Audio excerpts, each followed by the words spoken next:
viewers, right now, we want to take you inside the White House where President Trump's cabinet met just a short time ago. Not because of the CHIPS Act, which was a disaster. You gave billions of dollars to companies that already have many billions of dollars. They said, thank you very much. It was no incentive for them to use it. But what is good is the tariffs will make it so that they want to come back. That's why they're coming back. I think they're coming back because of the election that took place on November 5th and because of the fact that they have to come back because the tariffs are forcing them to come back. And remember, there are no tariffs if you build here, and that's a big factor. So we have record numbers. Howard was just telling me the numbers that we're talking about are crazy, beyond anybody's wildest expectation. So they'll be doing a lot of building, all sorts of businesses, including the basics of automobiles. We have, as you know, Honda is coming in with a massive plant to Indiana, but there are many plants that are happening, and literally some are started already. General Motors is already redoing plants that were half abandoned, or they have plants that weren't being fully utilized. They're going to be, they and others are going to be making parts and other things in those plants so that it's one-stop shopping finally. It's ridiculous. You had to go to Mexico, you had to go to Canada. A car went all over the place. It was like, I don't know how that would have worked, but that's the way it sort of ended up. We had a deal, and we have a deal, it's fine, but people took advantage of the deal. They cheated. And when you cheat, the deals are unfortunate. But now what's happening is the numbers are beyond our wildest expectations. Now, having to do with cutting, we've done a lot of cutting, cutting from people, ideally the people that aren't doing the job. In many cases, people weren't attending jobs. In some cases, in many cases, people didn't exist. They had on the government roles people that don't even exist.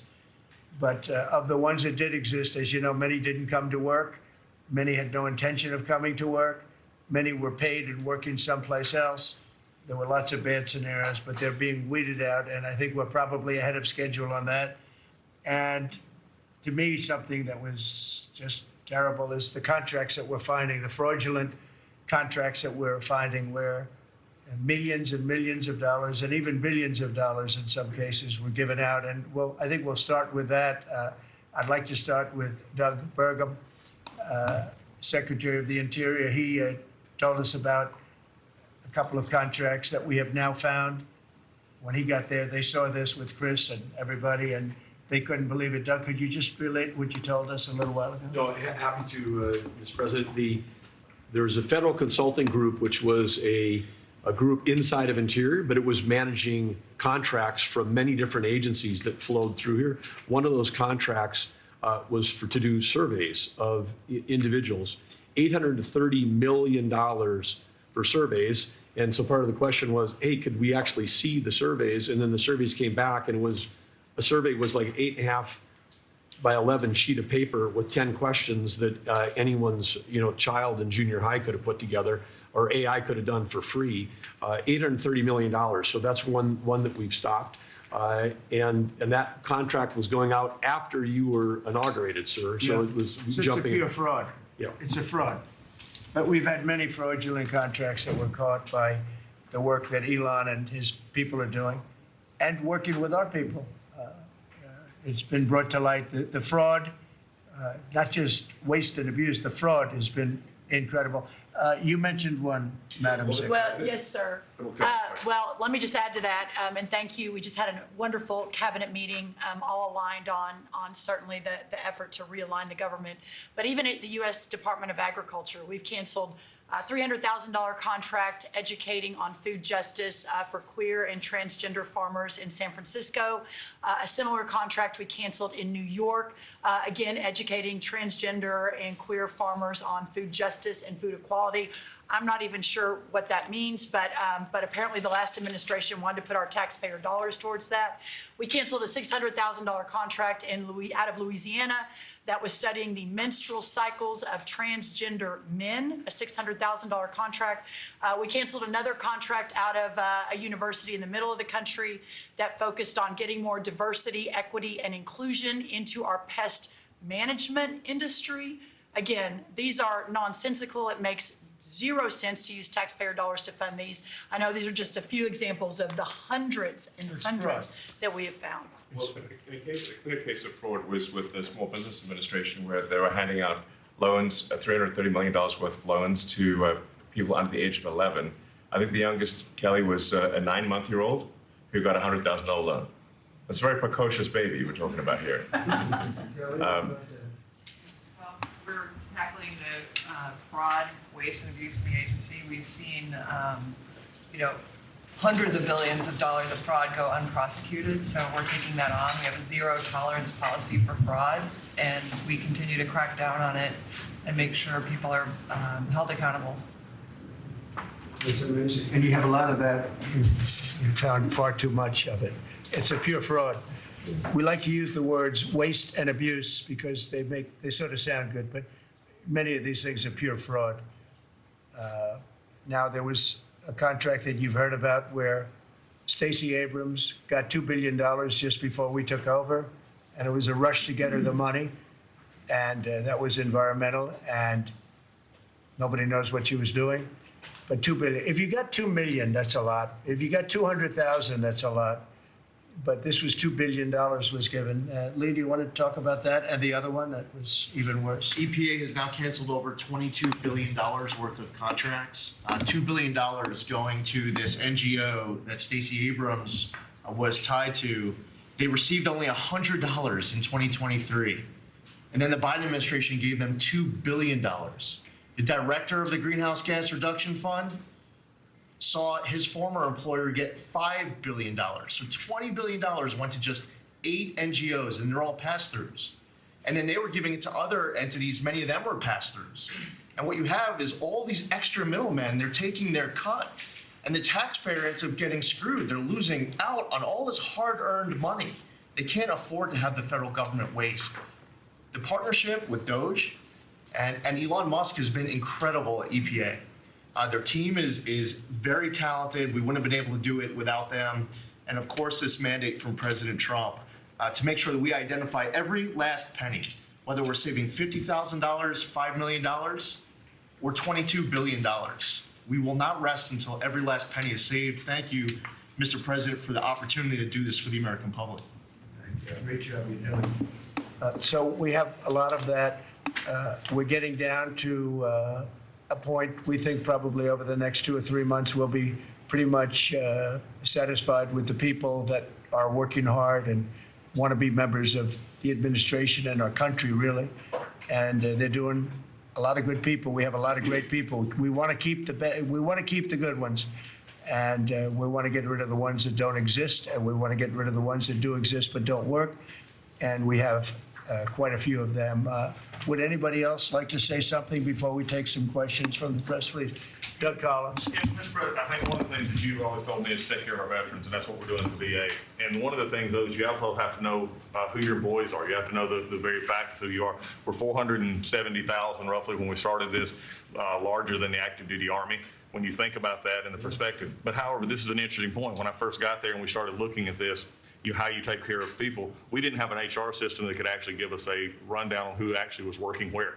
That we've had to work with that, working with our VA employees who are DOGE liaisons. We've been able to put together an organizational chart which we can start looking at that.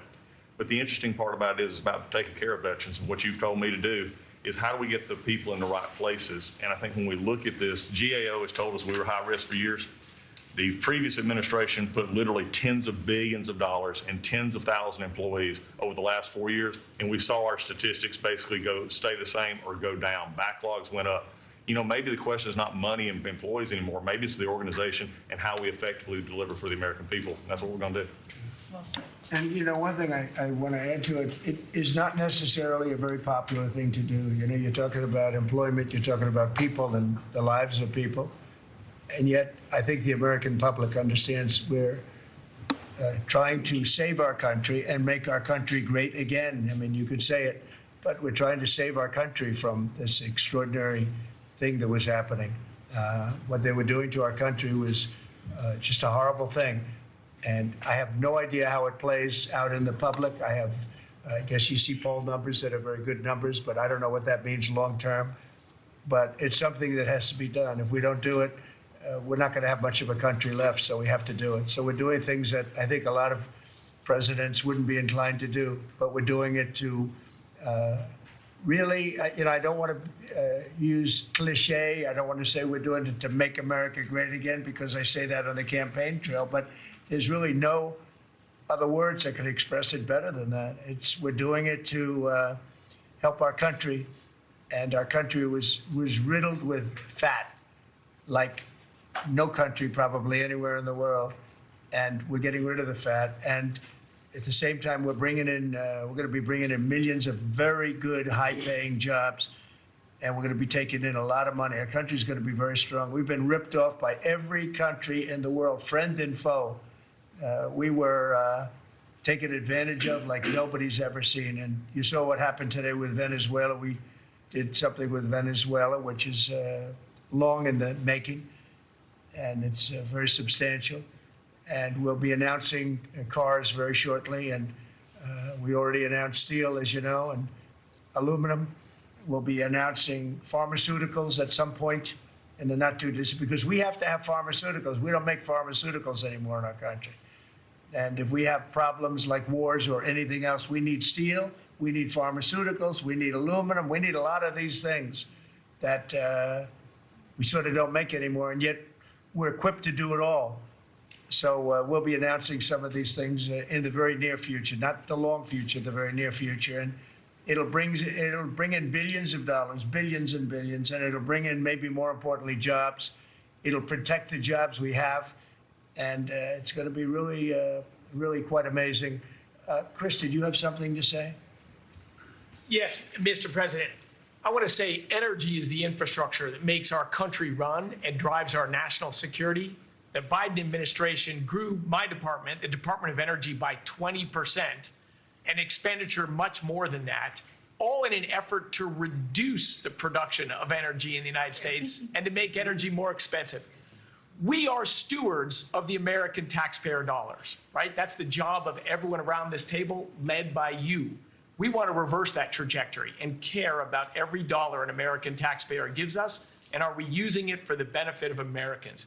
Let me tell you one thing: huge growth in expenditures, huge growth in employee count. Puerto Rico, an American territory, had its electricity grid destroyed. They had billions of dollars in the Department of Energy to help Puerto Rico, yet they didn't spend that money, because that money would have meant more energy, more jobs, more prosperity in Puerto Rico. They wanted to have them as a poster child of wind and solar. This island should run on wind and solar. That just doesn't work. But they cared about politics more than the American people, and they didn't treat the dollars like they were their dollars. This table, the team you have assembled, we're treating the American dollars like they're our dollars. Thank you. You're doing a great job on energy, by the way. We have things happening with energy that will knock your socks off. A really amazing job. Howard, do you want to say a couple of words? Well, what is so exciting is April 2nd is just around the corner, and that's American Liberation Day. That's the day when the rest of the world starts to treat America with respect. And your leadership, understanding how the rest of the world treats us and what balance and what fair trade finally is going to be, is going to take care of America. It's going to launch the External Revenue Service to start to build the power and prestige of America back. And I'm honored to be helping you on that course. It's an interesting term, right? The External Revenue Service. We're going to take in a lot of money from the outside, and that's going to keep our taxes low, and I think getting a lot lower. It's going to be a lot of money, and the external will take care of the internal to a large extent. So I think it's going to be a beautiful transformation.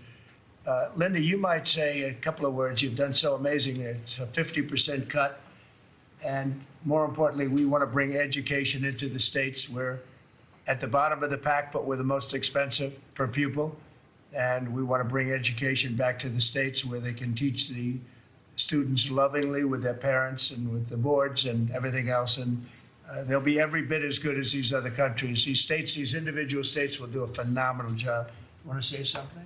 Yes, sir. And if we think about education, if we don't address the issues in education now and start getting our scores up, What are we going to find our next generation after that? Where are our engineers, our doctors, our lawyers, our scientists, our AI and technical experts going to come from? We will go farther and farther down, and with everything else we're doing within our country, building manufacturing, bringing all of that back, if we don't educate in the best way we can, we will be lost, and those generations will be lost. It is, I think, the cornerstone of our culture and what we need to focus on. And so by having education at the best place where it can be, which is at the states, the local levels, with governors, with best practices and tools, which I hope the Department of Education can help supply for them, we'll do it. And Linda, as you know, the SBA has taken over her student loans, which is a lot of loans. It's a big job. And Kelly, we appreciate that. You're going to do fantastically well. And Bobby is going to be taking over their various medical aspects and health aspects of the educational process. So, and he's going to do a fantastic job of it. So thank you very much. Thank you, Mr. President. I'd just say that I'm very grateful to you and very grateful for the partnership with DOGE, with Elon. We've identified extraordinary waste in my department and HHS. The expenditures, the budget of HHS during the Biden administration went up by 38%.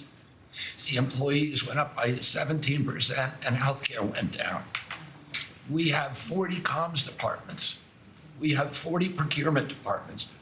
We have 40 IT departments, and we have 40 procurement, HR, none of them talking to each other. We are, with Elon's help, eliminating the redundancies. We are streamlining our department. We're going to go back to providing gold standard science. We're going to get the money to the scientists and to the patients rather than to the administrators and to the bureaucrats. And we're going to restore gold standard science, and we're going to make America healthy again. Thank you very much. It's great. If you might, Madam Secretary, say a little bit about what's happening and how well we've done at the border. Sir, this last week I was in Arizona, California, Alaska, and Florida, and CBP literally has almost 100% operational control of the border, which means that our country is secure and that we know who's coming into this country and that they love our country and they want to help keep it great into the future. We are, in the month of March, the last couple of weeks, increased our deportations by 50%. So we're now not even just getting the worst of the worst out. We're making sure that there's consequences for being here and committing crimes in our communities. And the numbers are continuing to escalate and to go up. Sir, this week I'm headed down to El Salvador. I'll be in the prison where we sent TDA members. I'll be meeting with the president and also Colombia and Mexico and talking about building these relationships so that we can continue to get people out of this country that don't belong here and take them home. And also, you had talked to me about sending the message worldwide about the fact that people shouldn't be coming to this country and they shouldn't be coming here illegally. So we are in several other countries around the world with a message right now that's saying, if you are thinking about coming to America illegally and coming here, don't do it. You are not welcome. We have a legal process to becoming a United States citizen, and there are consequences if you come here illegally, and America has changed because we're putting Americans first. So we've also, the Coast Guard has done phenomenal work. I don't know if you all have reported on it, but we have broken historic records in the amount of drug interdictions that they have brought in. We've repositioned the fleet to go after the fentanyl crisis and to go after the southern border and securing it, and they've done amazing work as far as that. We were down in Florida. They brought in $500 million worth of cocaine that they had done in 14 interdictions and had brought them in, going right directly after the cartels and doing great work there. And we have a cutter that we have sped up the process, sir, the icebreaker. That'll be hitting the waters here this summer, and we've got 2 more that will be coming. But, you know, Russia is using their cutters and icebreakers up in the Arctic to do surveillance on us, and we're going to reposition our fleet to continue to partner. I want to thank the Secretary of Defense and the Navy for all of their help and partnership, too. We do operations together because their obvious Navy warships are in certain regions, but our cutters are faster and can work together in a partnership that's securing America. So, and we're going to eliminate FEMA. So we've got a lot to do, but it's all good, and and we're working hard, and we're going to make sure that we're continuing to do exactly what you promised. That's great. Great job. Yesterday, there was a plaza that you know well. There'd be hundreds of thousands of people standing at that plaza, pouring into our country, totally unchecked. Many people from jails and prisons and mental institutions and gang members, and horrible, horrible. And they just pour into our country. Yesterday, I was speaking to somebody, I was checking on the border, and they said there was literally nobody in this massive plaza. You know, we're talking a plaza that would hold hundreds of thousands of people. There was literally nobody there. There was one person sweeping it, but there were no people. It's been amazing. It's been an amazing transformation very quickly. And we're getting the bad ones out first, and we're taking them out. And there's some really bad ones, murderers of more than one people. At least 50% murdered more than one person. This is the people that we're letting in through their open border policy. It was terrible. But I want to just congratulate you and Tom Holman on the job you've done. Boston this weekend, hundreds of dangerous criminals were removed, 4 killers taken out of the country just by what they did in Boston this last few days. Yeah. And these are killers that there's no reasoning. It's not like, oh, let's talk them out of it. These are stone cold killers. They don't care. They don't even think about it. They kill somebody. They go to sleep. They wake up. They don't even remember they killed them. These are bad people that should have never been allowed into our country. Pam is doing such a fantastic job. I thought maybe you could say a few words. Thank you, President. As far as we are hearing a lot about fraud, waste, and abuse, a lot of waste and abuse, but there is a tremendous amount of fraud. And Elon, thank you for your partnership. Thank you for your team. You have uncovered so much fraud in our government, and we will prosecute you. We have an internal task force now working with every agency sitting here at this table. And if you've committed fraud, we're coming after you. Thank you, Elon, for that. On the violent crime level, thanks to President Trump's directive, we are seeking the death penalty again.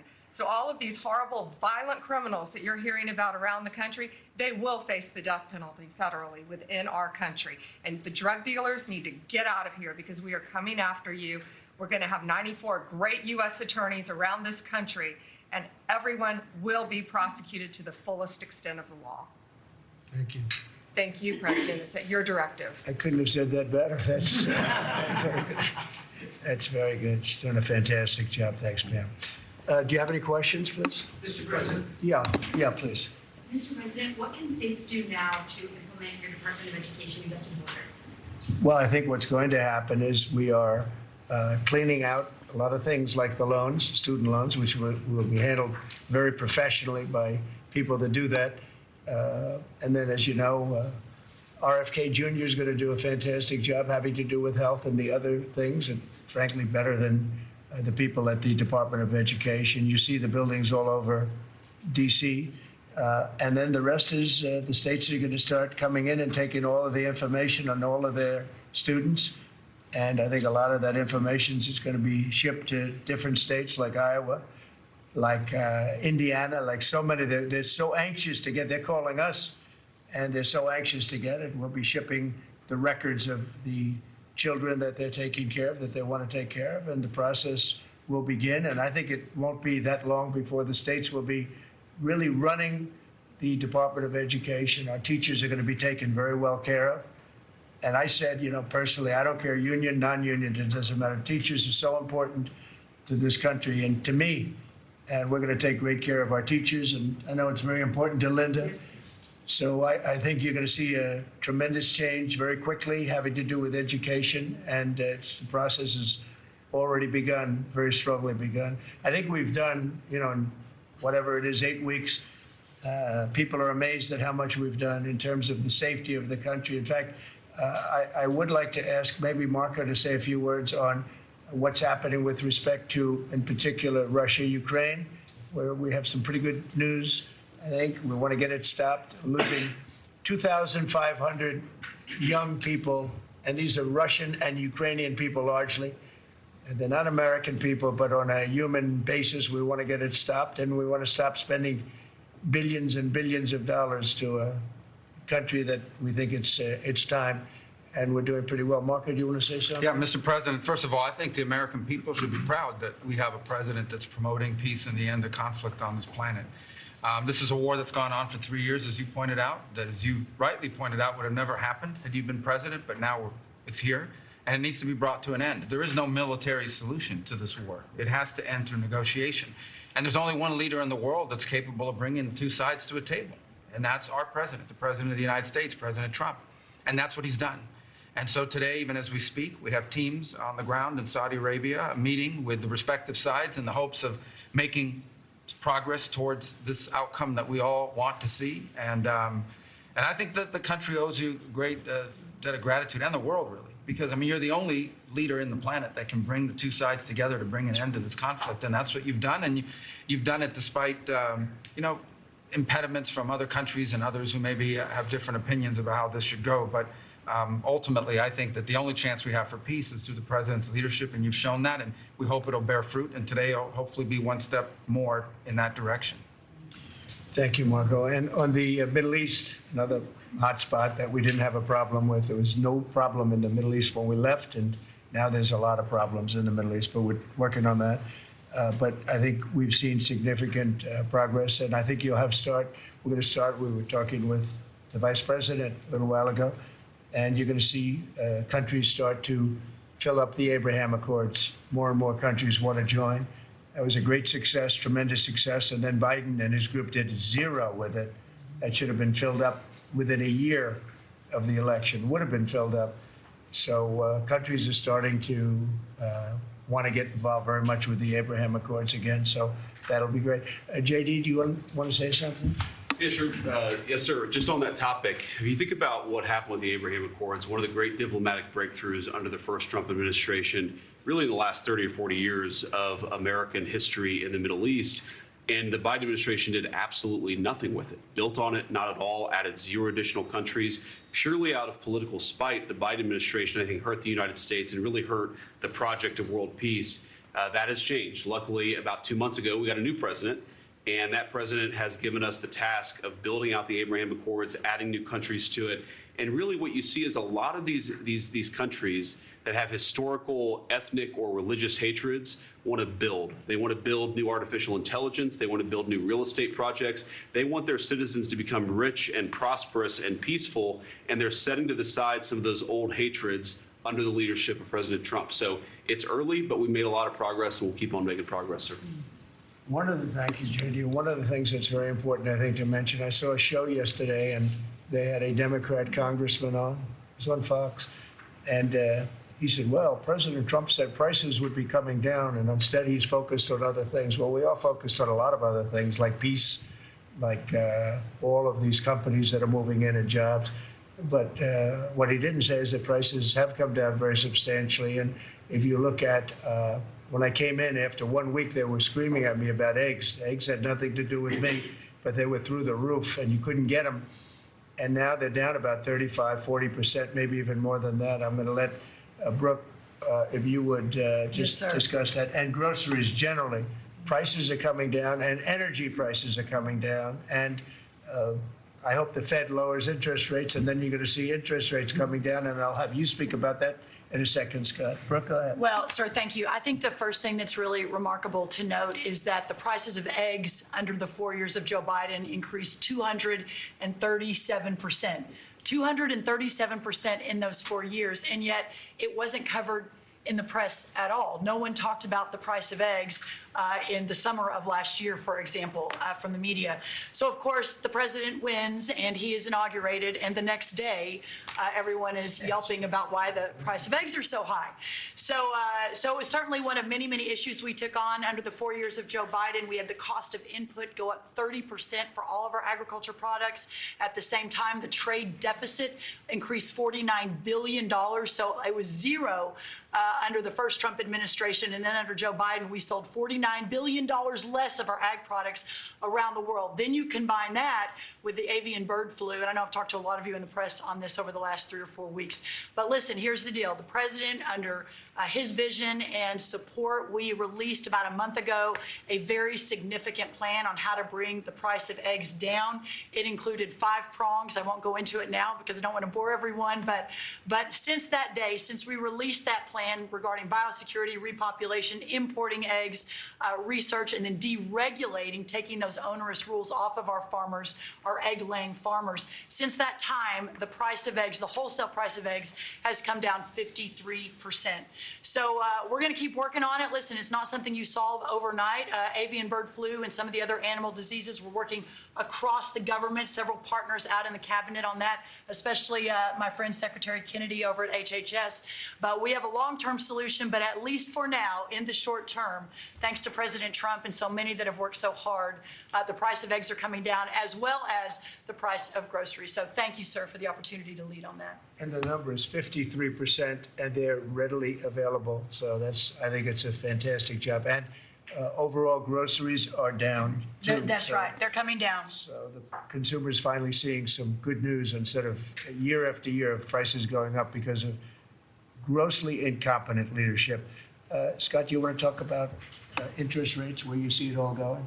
Yes, sir. So we are, under your direction, we're reprivatizing the economy. We're bringing down government spending. We're bringing down excess employment in the government sector. On the other side, we're going to re-leverage the banking system. We're going to have all the new manufacturing jobs, so everyone who's laid off from the government will have an opportunity to go into the private sector, and that is going to lead to disinflation. Inflation is under control. We're going to get the affordability crisis fixed. So lower energy, deregulation, more private sector jobs that will naturally get interest rates down. Interest rates down. Mortgage rates are down almost every week since January 20th. The energy costs are down about 15%. Crude oil is down about 15%. And as we keep that going, interest rates are going to keep declining. It'll be good for mortgages. It'll be good for credit card debt. It'll be great for auto loans. That's great. And you're doing a really, really good job. I'd like to see the Fed lower interest rates. That's just my opinion, because things are coming down. We have inflation under control. Tremendous amounts of money will be soon coming in from tariffs, which is about time that we were able to partake. We've been ripped off by every country on that basis, and it's about time. But that will be, I think, treated very fairly. Will be very fair. But the money that we're talking about is rather astronomical, and it should be, because we put years and years. I was able in the first term. We had a great first term with the highest stock price increase ever. All the different things that we had, but one of the things, we took in a lot of money in tariffs, and I had just started that process, and we had to slow it down because of the COVID. We didn't go forward. We did a very good job with COVID, but that was something that happened to the whole world. It was a shame. What a shame! All those people dead, and all of the problems that it caused for countries far worse. I mean, some countries still haven't recovered economically. They haven't recovered. But we took in hundreds of billions of dollars in tariffs just starting the process. But this is a program that's going to be, I think, unbelievable for our country. And I think it's treating other countries very fairly, very, very fairly. I'd like to ask, if I might, Sean Duffy to say a few words about the air traffic control situation. You know, there were some mishaps, one in particular, the helicopter crashing into the plane. We have a system that's 40 years old. They spent tens of billions of dollars trying to patch it up and, make it work, but it doesn't work. And my pilot says they use different systems. They don't want to use our system. It's so obsolete.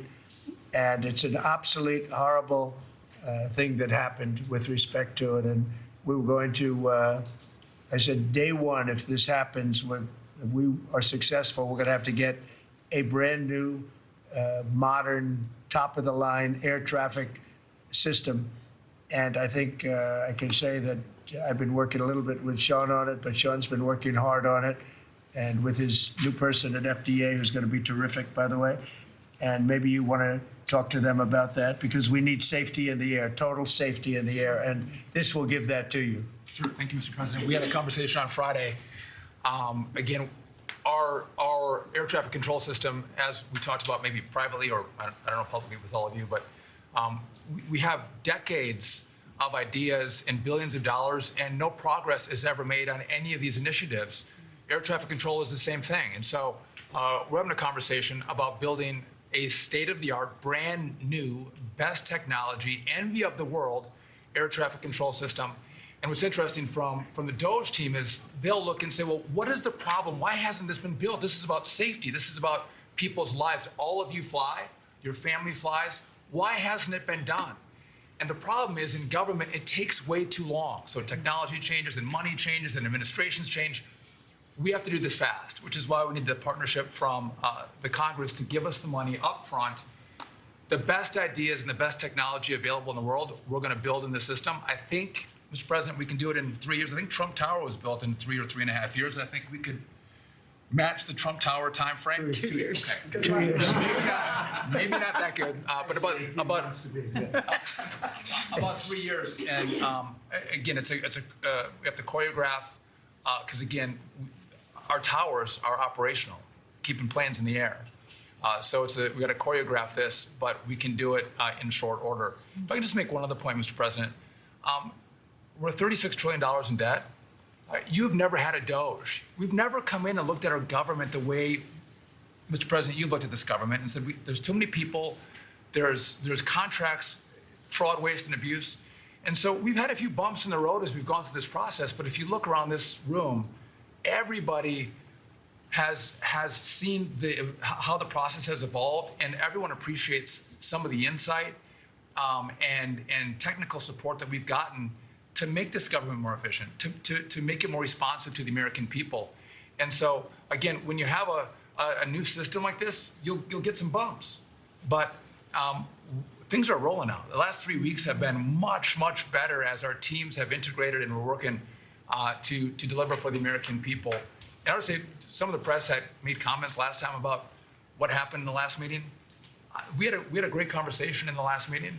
Elon and I had a great call after the meeting, and so sometimes the reporting can be a little bit off. I love the analysis that you guys do when you're not in the room. But I would just note that we're working well together, Mr. President, and the whole team here is working well together. Well, actually, we decided to see you after the cabinet meeting instead of before, and I think that's nice. But if you think about it, I guess never in history has anybody invited you to a cabinet meeting. We're very open and transparent, and we had a very good meeting today. So, I mean, you're standing here, you're seeing what the result of the meeting is. I think we're doing an amazing job for essentially 8 weeks on the job. I think there's never been anything like it. Did you have a question, please? Two, actually, if you don't mind. Thank you for having us. Thank you. We appreciate it. One, actually, to follow up on the Attorney General's comments, and then one for you. You said that you're now preparing to prosecute examples of fraud across federal agencies that have been referred to you. Is that what you said? We are working with a team. We have a team of attorneys in place working with Elon's incredible team, helping us, taking referrals from the cabinet members. You know, these are your tax dollars. And a lot of it is just abuse. A lot of it's waste. But if it's fraud, we are investigating it, and we are looking at multiple cases of fraud throughout the federal government. One for you, Mr. President. Greenland is confused about the Second Lady and the National Security Advisor visiting this week. They're concerned that this is further provocation, whatever it is you ultimately want for Greenland. Could you further explain why they're going? What is the ultimate end goal when it comes to Yeah, well, not provocation. This is friendliness, not provocation. We're dealing with a lot of people from Greenland that would like to see something happen with respect to their being properly protected and properly taken care of. They're calling us, we're not calling them. And we were invited over there, and I thought it would be I have great respect for the wife of our great vice president. I think she's a brilliant woman. She's a very nice woman. and she loves the concept of Greenland. And so she's going there, and I think Marco's going there, and some others are going there. But we've been invited, and they really like the idea because they have been somewhat abandoned, as you know. They haven't been taken good care of. And I think Greenland's going to be something that maybe is in our future. I think it's important. It's important from the standpoint of international security. And if you look at the ships outside of Greenland, you have Russia, you have China, you have lots of different people and lots of different places. And it cannot go on the way it is. It's not going to go on the way it is. I'll make a statement. It's not going to happen. So they're going there, and that's purely friendship. Who's doing the inviting? A lot of people, yeah. People from Greenland are asking us to go there. We have many, many requests from many, many people, some officials too. Mr. President, yes, I ask please. you about economic forecasts. I saw one economic forecast coming out from the OECD this past week. They are forecasting stagflation for the United States, a downtick in terms of GDP growth. Do you agree with that forecast? What do you see over the course of 2025 for our Well, we inherited a very, very bad and perilous situation from a group of people. Again, we just got here from a group, and this takes a long time to develop, from a group of people that truly didn't know what they were doing. And you see that with not only costs, you see that with all of these fake contracts that have been given out. So we inherited a bad situation, but I think we're going to have an economy that booms. I think when it all kicks in, it's not going to take very long because some of these people that announce that they're going to spend billions of dollars. I mean, literally, Apple is spending $500 billion. They've never made anything close to that to do that. They're building plants here instead of China, instead of other places. When it all happens, and it's going to happen very soon, these are people that are already, in many cases, they're already starting. They just announced. In some cases, they announced, but they actually started before the announcement, as you know, because some are already building. This is going to kick in. I think it's going to be amazing. So they're looking at, based on numbers that I was looking at 6 months ago, 7 months ago, I was very concerned about the economy. We're going to have something that's like nobody's ever seen before. We have numbers, and we have job generation that I don't think we've ever seen before. See how it works out, but I think the economy is going to go through the roof. Okay. Mr. President, yeah, please. About Ukraine, in an interview with Time Magazine published this morning, President Zelensky said he believes that some members of your team have been influenced by Russian information. Those were his words. What do you have to say to that? Well, probably they have been influenced to get this thing settled because Ukraine wants to see it settled. I think they have to have it settled, and Russia wants to see it settled. And I think if I weren't president, this would never happen. Marco's doing a great job, and Steve Witkoff has been incredible. Michael Waltz. We have a great group of people working on it, and it takes a good part of their day settling something that really, it affects us monetarily because we've given so much money, and we're getting that done. In fact, Scott has told me that the agreement on rare earths is just about completed. They'll sign it shortly. So it's, as you know, Europe is in for a very small fraction of what we're in for. It affects them much more than it affects us. Again, they are in as a loan, which nobody knew until I came along. Europe is giving the money to Ukraine as a loan. We were just pouring money into Ukraine. It was a very unfair situation. So we made a deal on rare earths. But most importantly, we want to stop the killing that's going on. 2,500 on average, mostly soldiers, a week are being killed. And they're Russian and they're Ukrainian. And if we can stop it, that's a very important thing to me on a human basis. Okay, anybody else? Are you signing the rare earths deal today? Is that what you mean? No, we'll be signing it soon. So Ukraine. It'll be signed very soon. China has another question on Ukraine. Yeah. You recently mentioned the fate of all the Ukrainian children abducted and transported to Russia. Right. So are you demanding that Russia return these kids to their families in Ukraine? Well, it's one of the things that we're talking about. I know that no decision's been made. We're talking about territory right now. We're talking about lines of demarcation. We're talking about power plant ownership. Some people are saying the United States should own the power plant and then work it that way because we have the expertise to fix it up, et cetera, et cetera. Okay, that would, something like that would be fine with me. But they are talking about ownership of the big nuclear power plant in particular. But all of these things will come up, and they have come up, and that has been discussed, yes. Okay, I want to thank everybody very much. This was a great meeting. These are phenomenal people. We're lucky to have them. I have to tell you, I want to thank you all. And Elon, I want to thank you. I know you've been through a lot with this horrible situation that happens. That's right, saving America. It's very unfair. What he is a patriot. Here's a man that I can tell you, he's a friend of mine. He's become a friend of mine. He supported me in the election. That's when I got to know him, really. I knew him a little bit from the first term, but not much. But he's a patriot more than anything else. He's never, think of it, he has never asked me for a thing. He could have. I always say, I wonder if he's ever going to ask me for something. And that's always subject to change. And if it does change, I'll let you know about it. But Elon has never asked me for a thing. I mean, I got rid of the electric car mandate. I have no idea how that affects him, but possibly not good. I don't know. But he's never asked me for a thing. And I think that's an amazing tribute.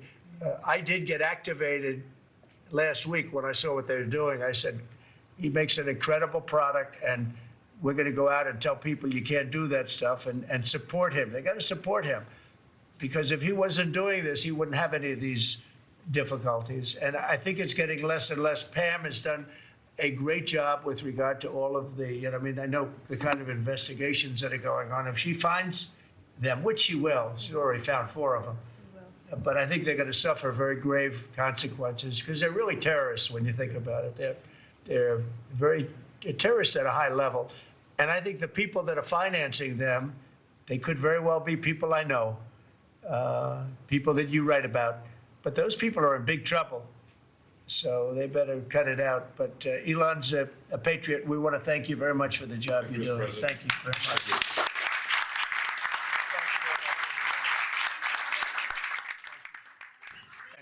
All right. Thanks for watching. Go to joinnn.com to find NewsNation on your screen. And don't forget to click the red subscribe button below to get more of NewsNation's fact-driven, unbiased coverage.